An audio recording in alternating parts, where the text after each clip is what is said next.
Olá, começa agora mais um TV Urbanitários. A proposta de emenda à Constituição que limita por 20 anos investimentos na saúde, na educação e na seguridade social é a solução para a retomada do crescimento econômico? Que outras alternativas teríamos para equacionar as despesas e receitas do governo?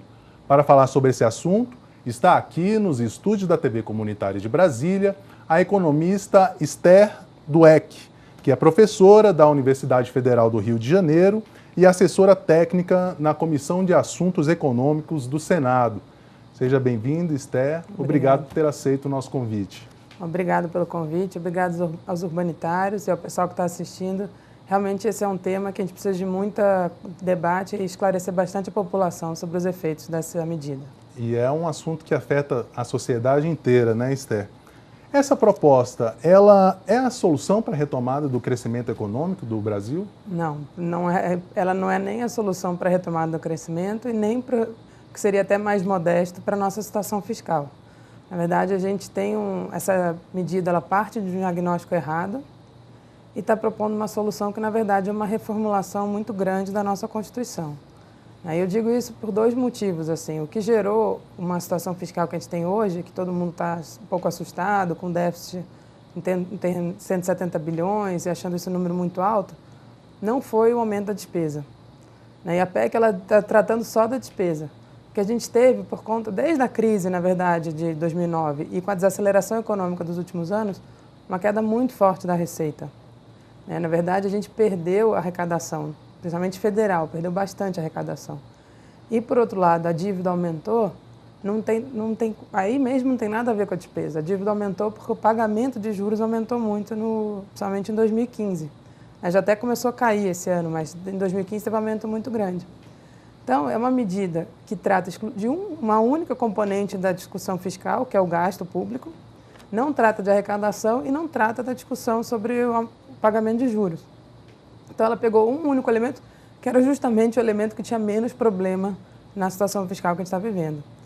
E também não ajuda na retomada do crescimento, porque a gente está numa crise muito forte.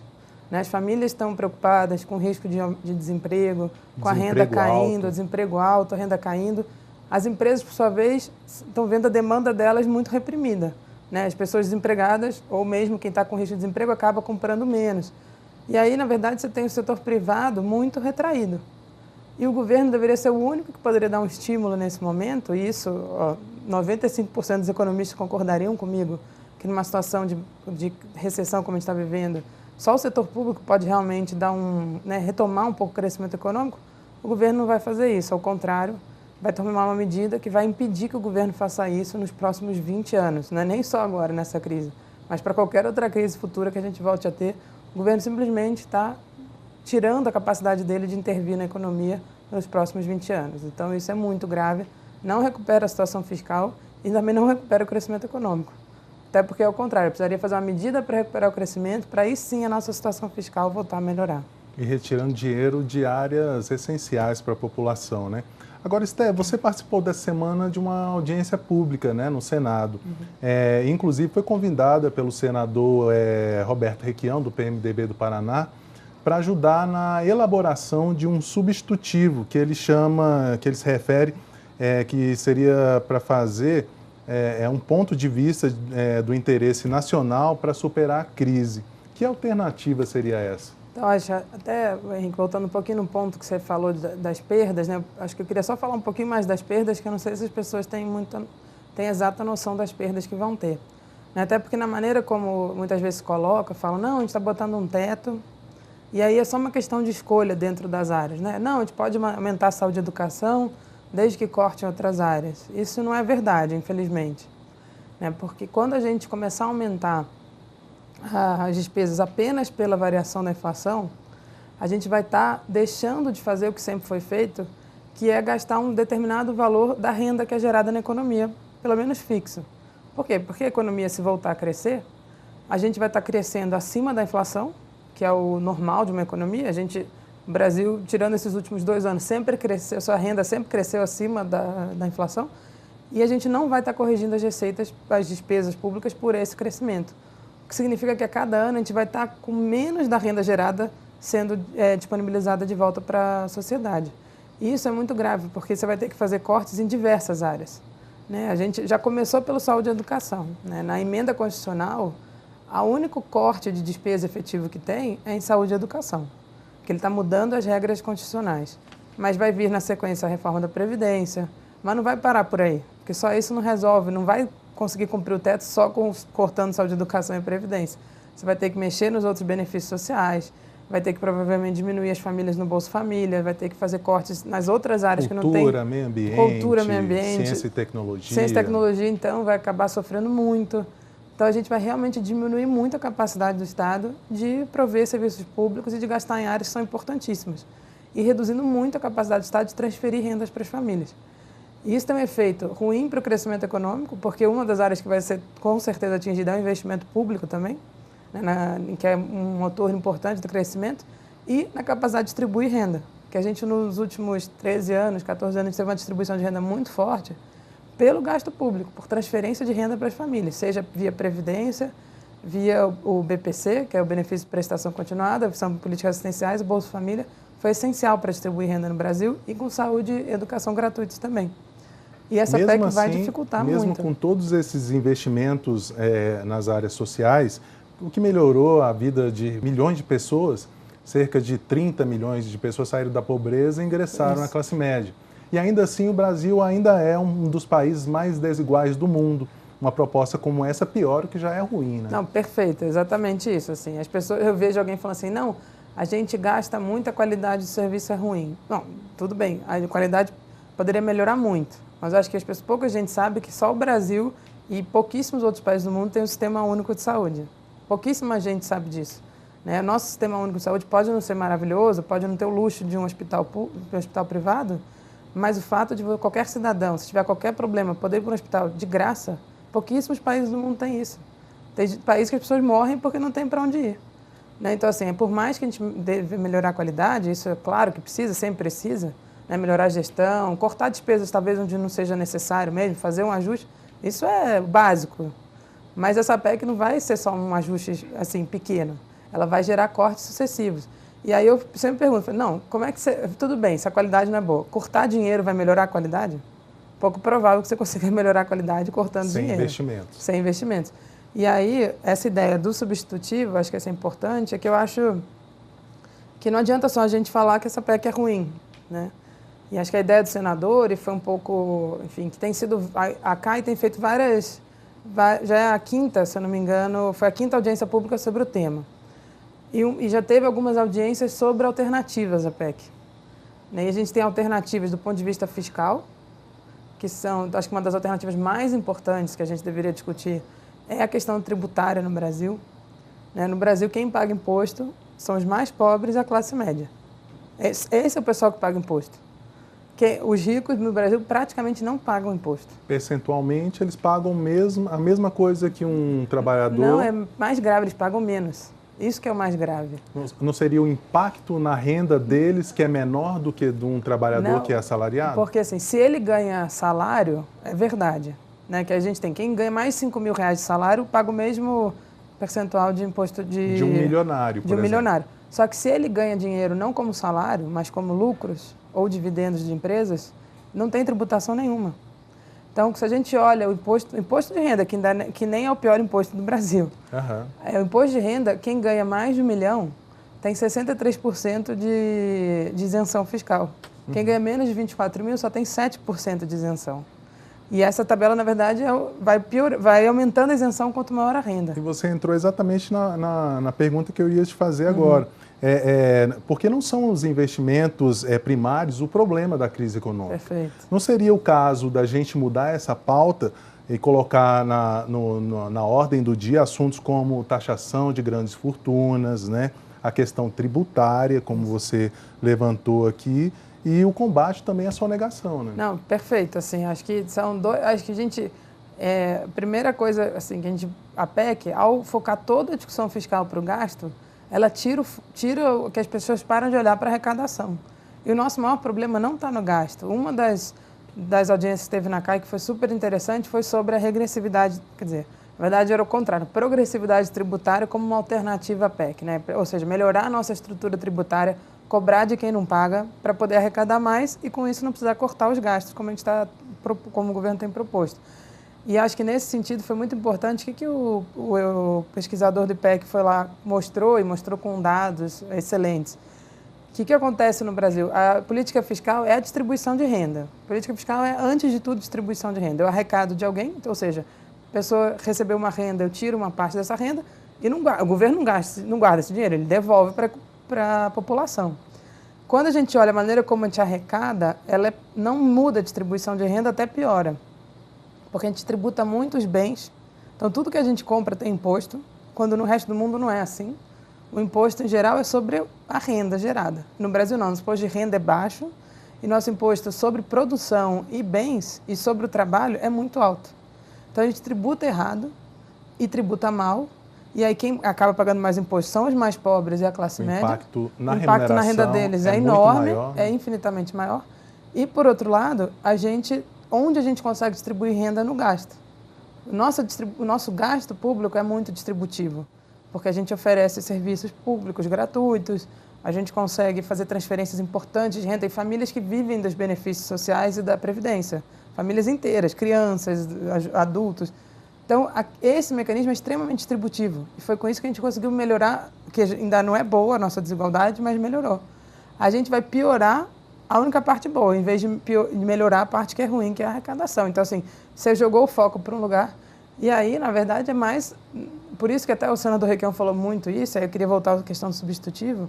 Ele fala, essa PEC não é uma questão técnica, sinceramente, assim. Ela tem uma visão de mundo. Ela política e econômica. É principalmente política. Como ele mesmo ontem falou o tempo todo, é principalmente ideológica. Né? Ele tem uma visão de diminuir o Estado. Porque se eu estou sempre corrigindo só pela inflação, a cada ano eu estou tendo um Estado cada vez menor. Até que as projeções, a gente hoje, o gasto federal em torno de 20% do PIB, em 20 anos, se manter, chega a 10%. Ou seja, está diminuindo o Estado pela metade, a parte federal. O que é uma redução do Estado que nenhum país do mundo viu isso. Em geral, na maior parte dos mundos, o Estado está sempre crescendo, porque é a maneira que a gente tem de melhorar a situação das pessoas.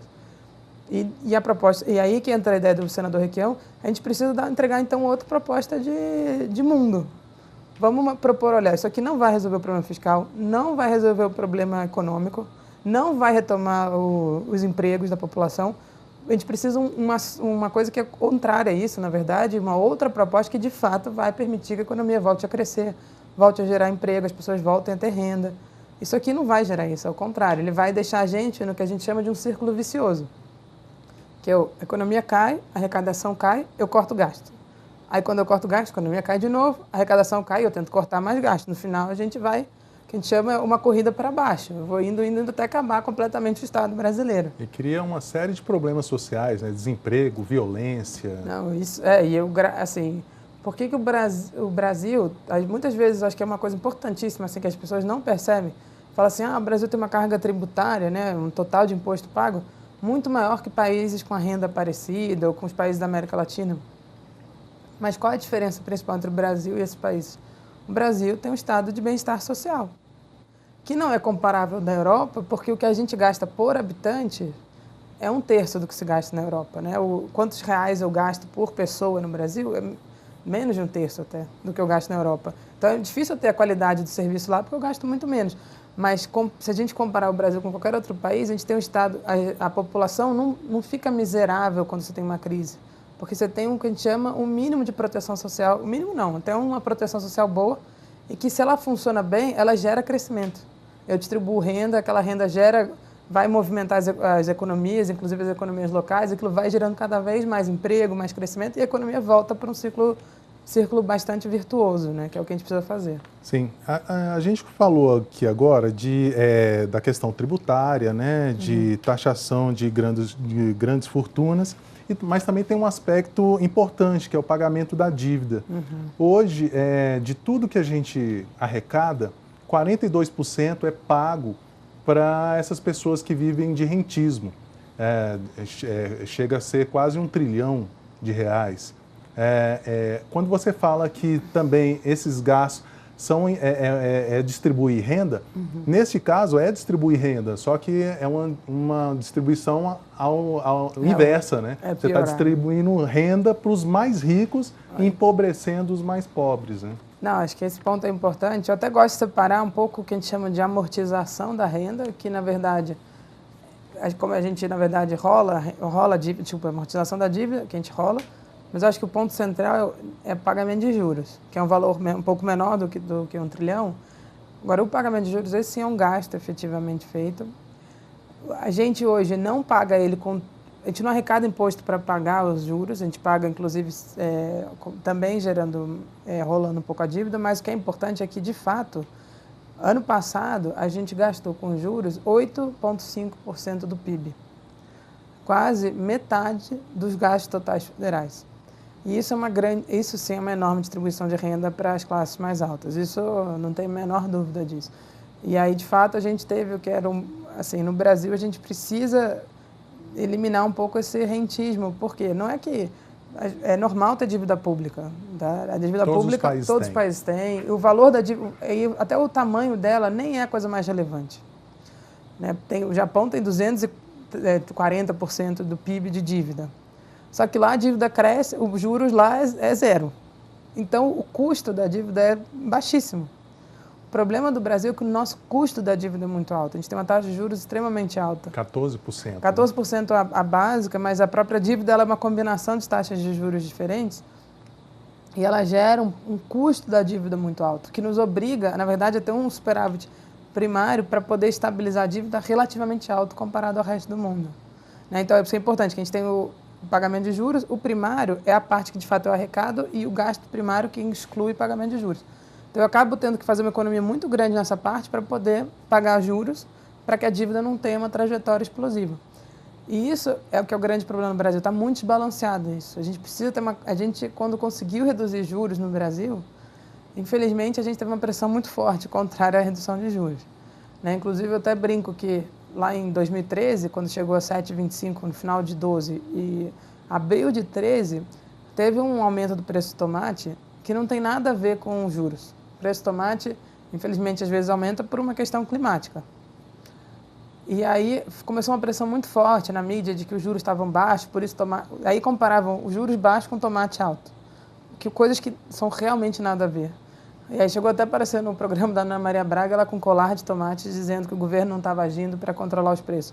E a partir dali voltou a aumentar os juros, e aí, enfim, também por questões externas, os juros aumentou demais. E a gente, esse ano, o que é mais grave? Quando chegou a 14,25, mas a inflação começou a cair. Se a inflação está caindo, significa que os juros reais, que é o que desconta a inflação, está crescendo. A gente teve, desde maio até agora, mais de 2 pontos. Os juros reais cresceram 2% do PIB nos últimos 5 meses, porque a inflação foi caindo e os juros foram mantidos. Quando o Banco Central vai e mexe 0,25, é nada perto do que aconteceu. Então, assim, a gente está com juros extremamente altos ainda, isso contribui, sim, para aumentar o custo da nossa dívida e acaba gerando um problema fiscal que é muito mais financeiro do que, de fato, a despesa pública. E aí também tem uma crueldade muito grande, porque pelo que está na PEC, os investimentos ou os gastos são limitados à inflação do ano anterior. Com os juros altos, a tendência é que a inflação caia. Ou seja, com essa fórmula que está sendo criada, os rentistas continuarão recebendo muito dinheiro, os serviços públicos cada vez menos dinheiro, e a população aumentando e mais demanda por serviço e menos dinheiro para cobrir isso. Não, exatamente, essa é a fórmula mesmo, assim. Você acho que você resumiu bastante correto, assim. Você não está mexendo nos juros, embora, assim, até acho que é difícil limitar juros, a gente precisa conseguir reduzir o custo da nossa dívida. A gente precisa urgentemente, isso é possível, a gente tem um juros alto que não tem explicação para o tamanho dos nossos juros. Nossa diferença para o resto do mundo é muito grande, nada justifica essa diferença tão grande.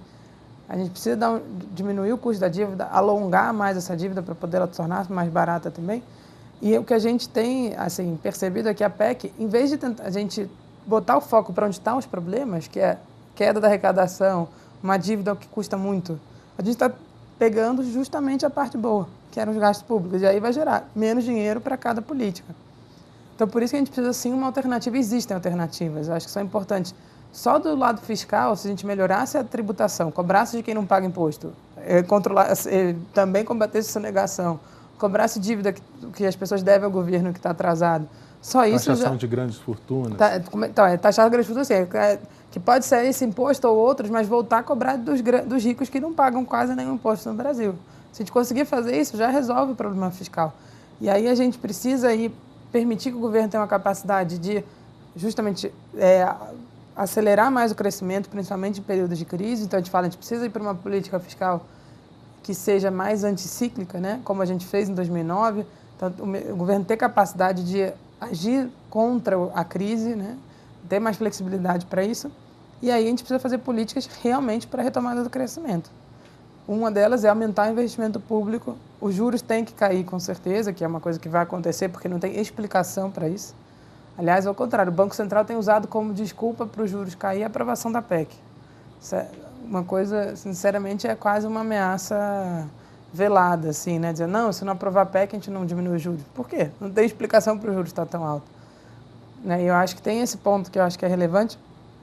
E tem outras alternativas, a gente precisa ter a gente precisa entrar em outras áreas, né? Que é isso, a política monetária, política fiscal, política cambial. Né? Por que eu estou falando da cambial? Porque para a retomada do crescimento. Porque a gente estava conseguindo voltar a ter um câmbio mais competitivo, que ajuda a indústria a poder produzir no Brasil. E agora o Banco Central voltou a usar o câmbio um pouco como mecanismo para controlar a inflação. E aí isso, de novo, torna a nossa capacidade de competir externa difícil. Então, piora de novo para a nossa indústria.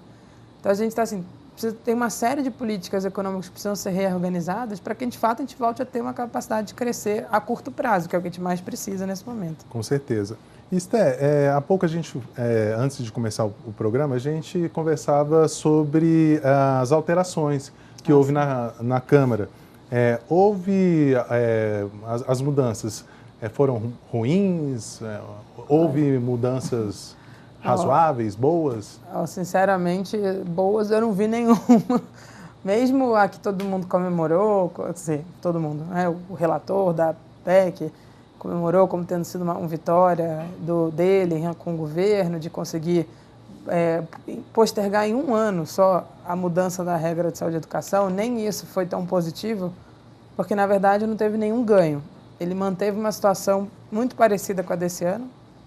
E no caso da educação, como a gente está muito acima do mínimo, manter o mínimo por mais um ano não é nenhum ganho. E no caso da saúde, o que ele prometeu, que de fato foi antecipar uma regra que os 15% da receita corrente líquida, que pela regra que estava vigente só chegaria em 2020, mas como a receita caiu muito, esse ano a gente já está gastando 15%. Então, na prática, não tem nenhum ganho do que já tem esse ano. Então, essa parte que em tese seria a parte boa, não teve nenhum ganho concreto. E, por outro lado, todas as outras coisas pioraram. E aí eu queria ressaltar 2 pontos principais nessa piora. Uma é em relação àquela possibilidade de mudança após os 10 anos. Antes, após 10 anos, poderia mudar a regra. E não tinha limite de quantas vezes poderia se fazer. E do jeito que estava escrito, era por lei ordinária. Lei ordinária, você não precisa de um quórum qualificado para aprovação no Congresso. Né? O que acontece para aprovação nas 2 casas? No caso da mudança agora, você só pode mudar uma vez, uma única vez, e vai ser aquele ano ali, ou muda ou não muda. Claro, se não mudar, pode mudar no ano seguinte, mas só uma única vez. E só por lei complementar, ou seja, endureceu as formas da possibilidade de mudança daqui a 10 anos.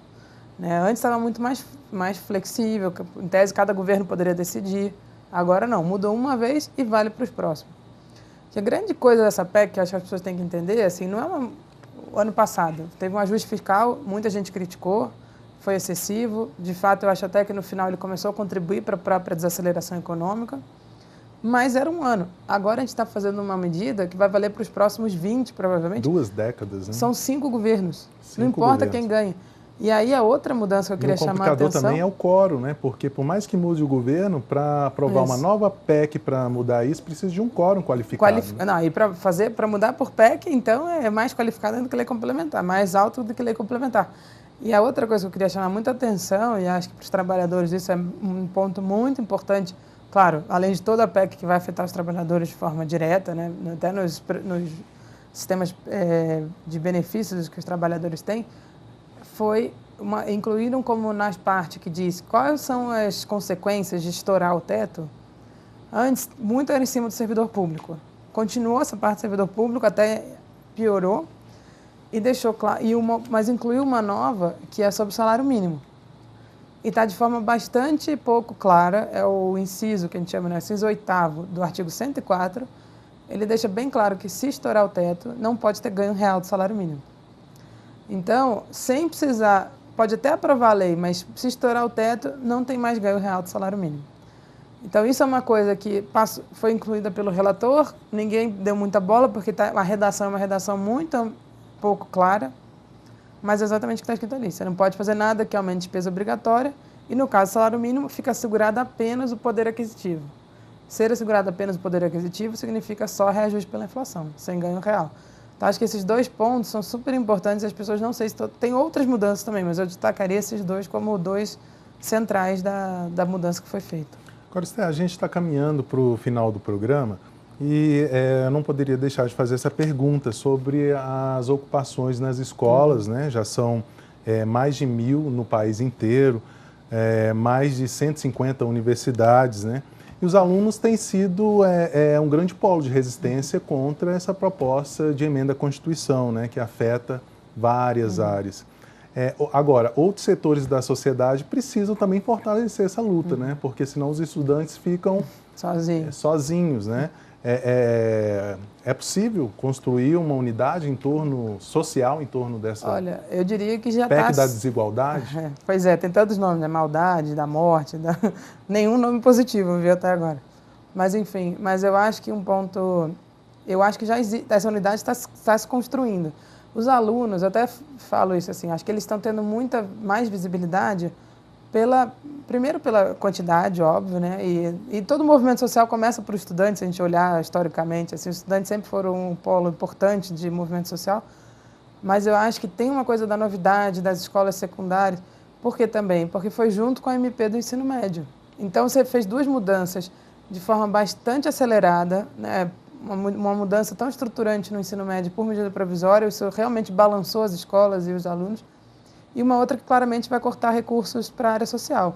Mas eu acho que aí até tem dado pouca visibilidade, mas já está crescendo muito. Lá no dia mesmo da audiência que eu participei ontem, estava o presidente do Conselho Federal de Economia. Você tem outras áreas. Outro dia eu vi o próprio da Confederação dos Municípios, né, o Paulo Zukovski. Ele deu uma entrevista para os prefeitos eleitos, e acho que isso é super importante.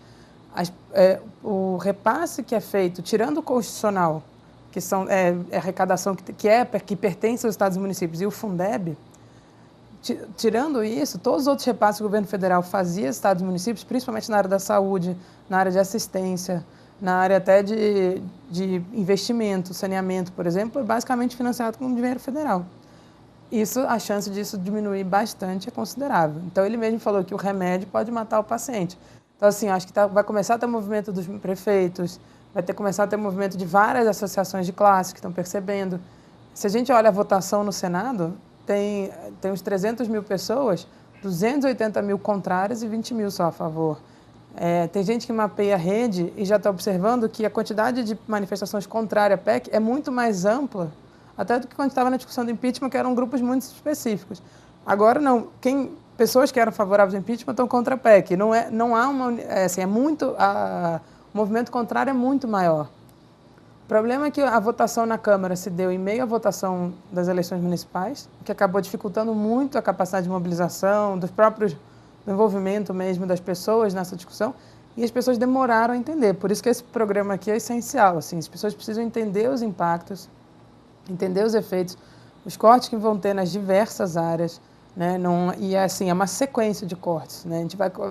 E o impacto para os próximos 2 anos não é tão grande, né? Uma outra maldade que tem aí é que os impactos maiores começam em 18, mas a partir de 19 é muito mais grave.